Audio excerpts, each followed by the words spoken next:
সুন্নত না পড়ে শুধু ফরজ নামাজ আদায় করলে হবে কিনা? সুন্নত না পড়ে ফরজ নামাজ আদায় করলে হবে। কি হবে? লবণ ছাড়া তরকারি হবে। লবণ ছাড়া কি হবে ভাই? লবণ ছাড়া তরকারি কি হয় না হয় না? লবণ ছাড়া তরকারি হয় না? মরিচ ছাড়া তরকারি হয় না? হলুদ ছাড়া তরকারি হয় না? তেল ছাড়া তরকারি হয় না? তো সব ছাড়াই তো তরকারি হয়। পানি আর একটু সবজি সিদ্ধ করে নিলে সেটাও কি হয়? এক রকমের তরকারি হয়। তো সুন্নত নামাজ না পড়ে শুধু ফরজ পড়লে এইরকম নামাজ হবে আর কি, হবে, কিন্তু ভালো করে হবে না। মনে রাখবেন, 5 ওয়াক্ত ফরজ সালাতের আগে পরে বিভিন্ন সুন্নত সালাত যে শরীয়তে রেখেছে, এটি আমাদের ফরজ সালাতের পরিপূরক, ফরজ সালাতের জন্য রিহার্সেল, প্রস্তুতিমূলক আয়োজন। আবার কিয়ামতের ময়দানে বান্দার যদি ফরজ আমলে ঘাটতি হয়, নফল আমল দিয়ে আল্লাহ তাআলা পূর্ণ করবেন। 5 ওয়াক্ত সালাতের আগে পরে সুন্নত সালাতগুলো এত গুরুত্বপূর্ণ সুন্নত যে আমাদের নবীজি সাল্লাল্লাহু আলাইহি সাল্লাম এগুলো কখনো ছাড়তেন না। এটা সাধারণ নফল নামাজ না, অনেকে পড়ে না। এটা সাধারণ সালাতের মতো না, এটা গুরুত্ব আছে। নবীজি সাল্লাল্লাহু আলাইহি ওয়াসাল্লাম এটা ছাড়তেন না।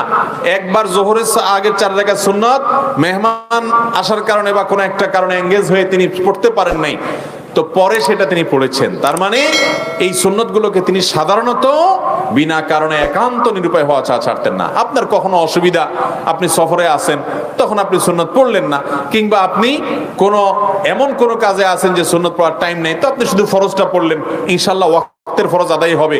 হঠাৎ এরকম হয়েছে বিশেষ কোনো কারণে, গুনাহ হবে না। কিন্তু আপনি নিয়মিত এরকম করেন, অভ্যাস বানায় নিছেন, তাহলে আপনার ফরজের দায়মুক্ত আপনি হয়ে গেলেন, ওয়াক্তের ফরজ আদায় হয়ে যাবে, কিন্তু আপনার সালাতটা ওই লবণ ছাড়া তরকারির মতো, ওই ওয়াক্তের সালাতটা অপূর্ণাঙ্গতা থেকে গেল, সুন্নত হলো না, সুন্নত ছাড়া হলো। অতএব 5 ওয়াক্ত ফরজ সালাতের আগে পরে সুন্নতগুলো পড়ার চেষ্টা করতে।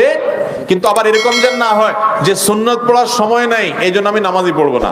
আপনার সময় কম আছে, সুন্নত বাদ দিয়ে শুধু ফরজ পড়েন, তারপরে আপনাকে ওয়াক্তের ফরজ আদায় করতে।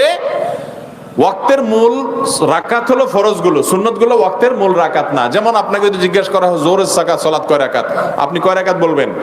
4 রাকাত। জোহরের মূল সালাত কয় রাকাত? 4 রাকাত। তার আনুষঙ্গিক সুন্নাত সালাত আছে, মূল সালাত 4 রাকাত। কখনো যদি আপনার মনে হয় আপনি ক্রিকেট খেলার দেখতে গিয়া একবারে নেশায় বুঁদ হয়ে গেছেন, এখন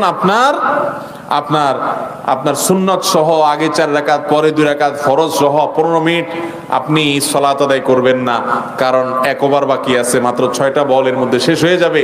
এই ফাঁকে আপনি নামাজ পড়তে গেলে আপনি এটা মিস করতে চাচ্ছেন না।